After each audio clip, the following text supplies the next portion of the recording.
Welcome, my friends of the interwebs, and welcome to another edition of Real Life. Okay, I left off with buying out the Crowleys, half of the property, and taking control. I had this idea in my head that I would develop this property, and the first thing that I wanted to do was to find out what the timber was worth, and because I didn't know, to be honest with you, and I basically called all my family members and I said, listen, and I wasn't like, hey, I own the most part of this property and now this is the way it's going to be. I tried for the most part to do this by consensus.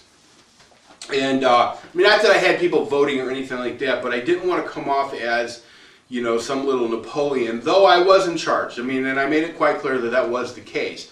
And I pretty much promised them if they would just, I really required one thing. If I needed them to sign a contract, they signed it. They didn't give me any bullshit. They got it back to me ASAP. And I said, if you do that, I will put money in your pockets. And I promised them all that. I would put money in their pockets. And there were 6 of them. And, 6 of them plus me and my partner on the other side. And I said to them, I said, you've had this property since, you inherited it, and none of you done anything but pay taxes on it, and now it's time. I said to them, I said, it's like having a cow and feeding it, but never milking it. I said, it's time to milk this cow. And I think that for the most part, a lot of them were getting in advanced stages. Some of them were the spouses of my grandfather's children. In fact, I think there was just my father and my Uncle Bill were the only two, I'm pretty sure, yeah, they were the only 2 of my grandfather's children still alive. And now my father passed away a couple years ago, and now it's just my Uncle Bill. He's the only one of my grandfather's children still alive. But anyway, they were all, for the most part, happy to hear that they could be getting some money. And I did do them pretty right. So I basically took the timber, and I didn't really know what I was doing, to be honest with you. I'd never sold timber in my life. What I ended up doing was I had a guy, originally a logger, come and cruise to my property, and I think he offered me like $40,000. How he did that with a straight face is beyond me, but, thank God I didn't take the offer. I thought at the time, I'm like, well, that's pretty good chunk of money. I didn't know what timber was worth. And I went to the forestry division, and I said to them, I said, listen, I've got some timber I'd like to sell.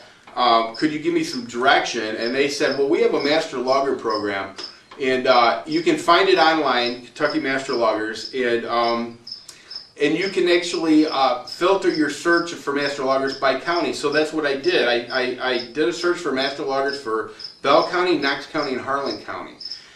And if I had to do over, I probably would have added Laurel, but it all worked out for me anyway. And then basically I just started calling loggers, and I said, listen, this is what I got. I had maps made up. Some people had the internet, some didn't. I would either mail maps out or I would email maps out.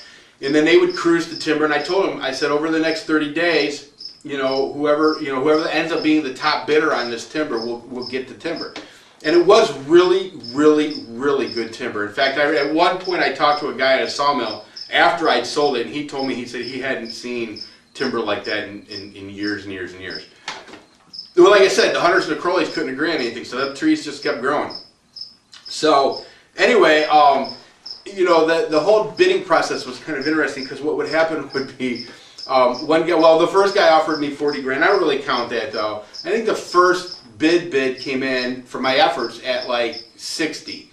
And I thought, well, hell, that's 20 grand more than the one guy wanted to pay me. And then the next one came in at it went from like 60 to like 80, then like 110, and it was just going up in chunks like that. And and then I remember it got up to like 160, and I'm like, oh my God. I had no idea. I really didn't.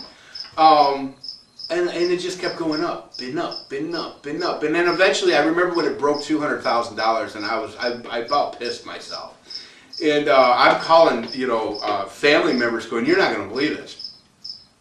And then finally, it got down to 2 people, and a guy named Jerry and a guy named Rodney. And they were both at about 220, I think. And at that point, I was like, okay, I'm gonna and I was in Toledo. I'm like, well, I'm going to go down to my house. By the way, I'd already bought this house in Kentucky, which had been at one point my grandmother's house, my grandparents' house, and my dad actually he actually spent I think 2 years of his life in it, and that's kind of a not for nothing story anyway. But the house had left my family.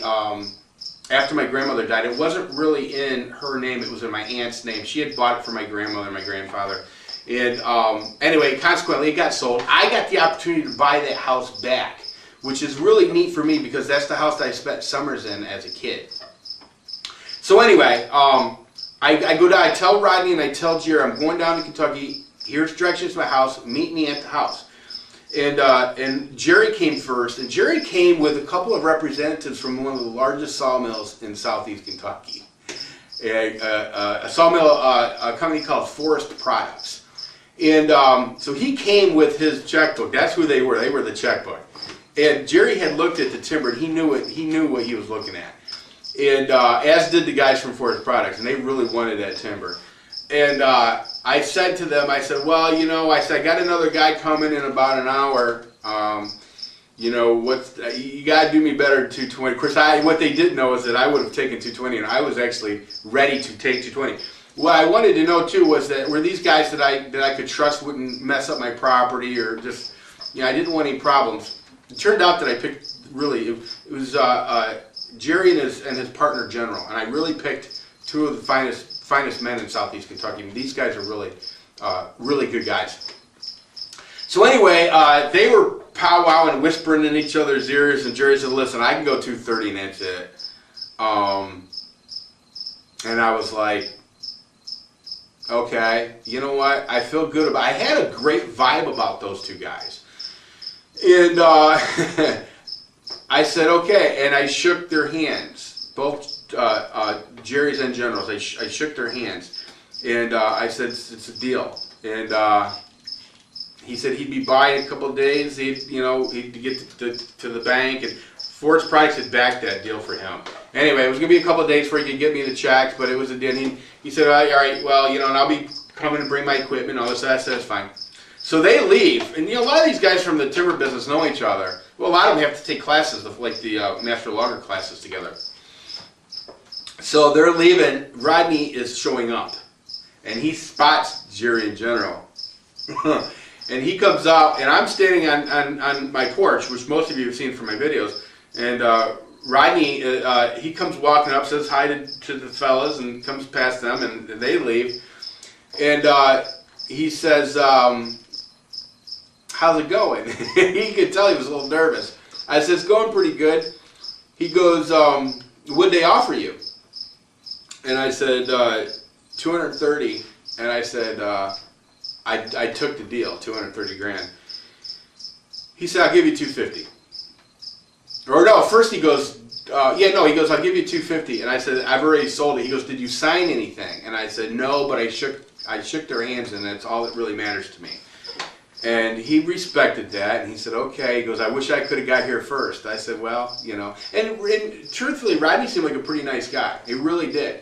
But Jerry in general, really, I no regrets about going with those guys. You know, even though it cost me 20 grand. Actually, it would end up costing me more than that because of Frito and Super Trooper and all that stupidity.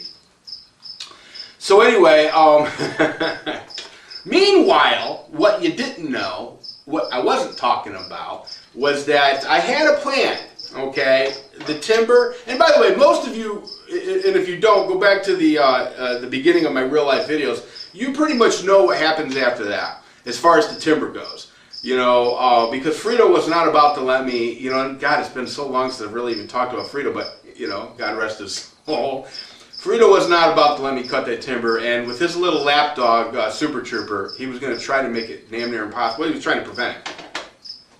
But during this time period, I had other things that I was trying to accomplish. One was, I had over 6 million tons of coal on that property that I really wanted to do a contract and get a contract for the coal. So I was negotiating a coal contract with 4 or 5 different companies at that time.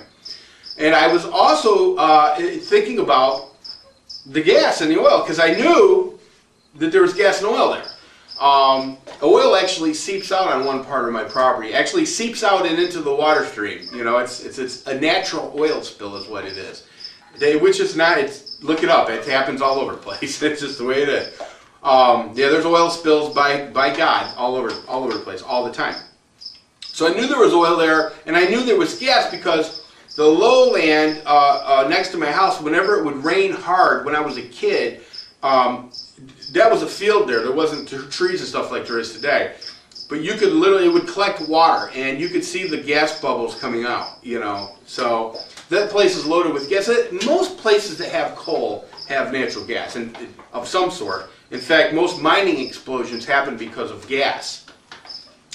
So anyway, I wanted to do some of the gas, and the way my property was situated, I had some power lines that I knew you couldn't mine real close to power lines, so I thought that would be a really great place to put some gas wells. So, you know, I don't know if I want to transfer. You know what? I thought about taking my. If you're interested, you'll find a link on this channel for Mike Smith, or excuse me, my oil and gas channel. It's the World of Oil and Gas, or the World of Gas and Oil, something like that.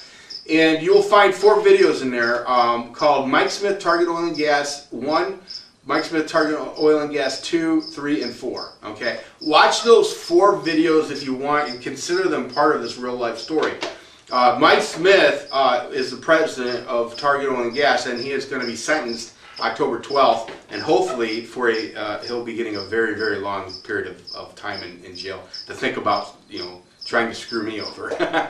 So anyway, I was really looking towards doing that, getting some kind of a deal for the oil and gas on my property, and maybe putting 2 or 3 wells over close to the power lines. Which, by the way, was one of the reasons that I fought for the fence. I know I mentioned it before, but the whole deal with the Lamberts and the fence situation was I couldn't give up any of my property because I didn't want to have to split a well with them. So anyway, my neighbor in Toledo, his nephew, and I tell about this in those 4 videos, but his nephew, Mike Smith, owned an oil and gas company. Actually owned a couple of them. Yeah, anyway, long story short, my neighbor was such an awesome dude that I didn't do any due diligence. Had I went to Google, if you're bored, go to Google and type in Mike Smith Target Oil and Gas or Target Oil and Gas Mike Smith, and you'd be all kinds of surprised on what you'll find. But yeah, so I ended up signing a gas and oil lease with Mike Smith.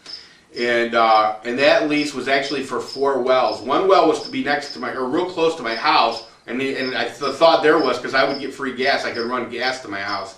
And then the other 3 would be on the property up close to the property lines. And you know, I don't know where I'm at for time. I don't want to make these big long ass videos, so I'm going to leave it there. But I'll come back and start telling the Mike Smith Target Oil and Gas story. And I think you're really going to be surprised as to what all went down there, because that's the whole story that I wasn't able to tell, and that truthfully is one of the most interesting stories I think you'll ever hear. If you just trust me on that, I think you'll be really amazed at what these guys had going on and the enormous amounts of money that they were able to swindle out of people. I mean, millions and millions of dollars. These hillbillies had it figured out. I mean, they were on their game as far as criminals go. And I suspect you're going to hear this story from me, but I suspect you'll be hearing it in many different formats in the future from different outlets. Anyway, everybody take care, and I will be back, I don't know, a few days. See ya.